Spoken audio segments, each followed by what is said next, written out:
who's Carrie Prejean? That's the right question. But for those of you who might have forgotten who she is, I'll remind you.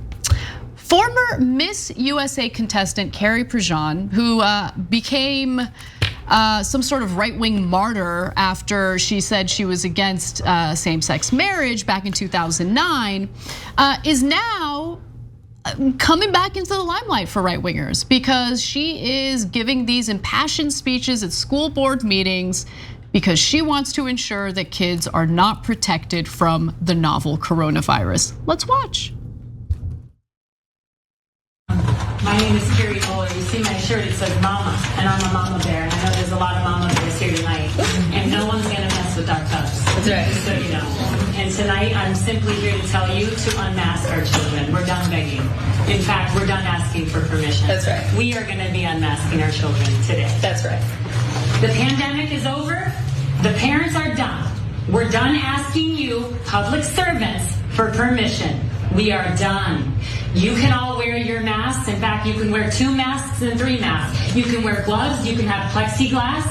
You can do whatever you need to do to keep you safe. But we, the parents, believe we have a choice for our children.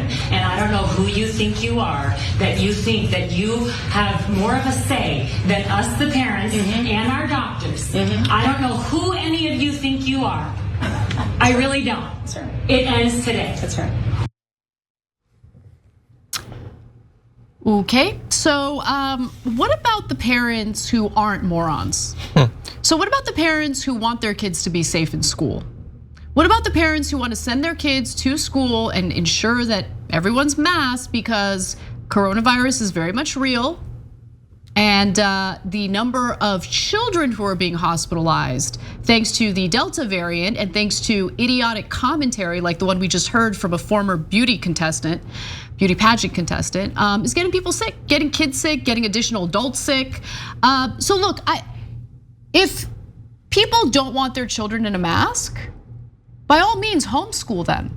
Take them out of school and homeschool them. But there are all sorts of rules, regulations, laws that these parents literally have to abide by, because if they don't, they could face legal consequences. For instance, you have to put your children in school.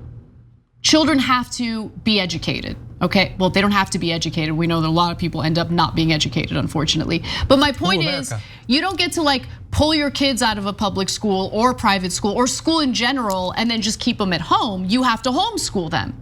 That's an actual law. Yeah. Okay. And so you don't get a choice in that. That's what the rules are. But when it comes to a contagious virus, I just find it fascinating that something as simple as wearing a mask is like making their heads explode. It's very likely that her kids had to show proof of vaccination before being admitted into whatever school they're going to, much like I had to do. I had to be vaccinated for polio, tetanus, there were other things that I can't pronounce, but like, why is this happening? But that's different though, because when that was happening, we didn't yet know that the only thing that makes you a good patriot is flipping out about public health measures.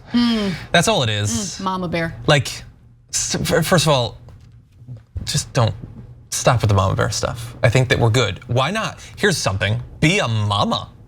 That's good, because the thing about mama bears is they have cubs. Well, yeah, but you have a kid. Why is that not good enough?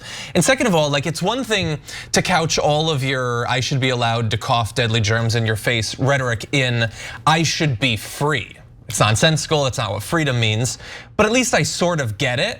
But when you try to couch it in "nothing's gonna stop me from protecting my kid" as you argue for why your kid should be exposed to a virus, that doesn't really work, it just doesn't. And I know everybody wants to like make a splash in these videos. They want to sound cool, so they do the cliched rhetorical tricks. But like when she's saying, "We're done begging, we're done asking," I don't think you were ever begging. I don't think you were ever asking. I think that you've probably been pretty unbearable about this from day one. I think that that's the whole vibe that we're getting from you. And who do you think you are? I think they're in charge. Like that is a very classic Karen-y sort of thing to say. Like, why do you think you get to say, Officer Jones, whether I can shoplift or not? Well, that's how it works. That's how regulations and laws actually function in the real world.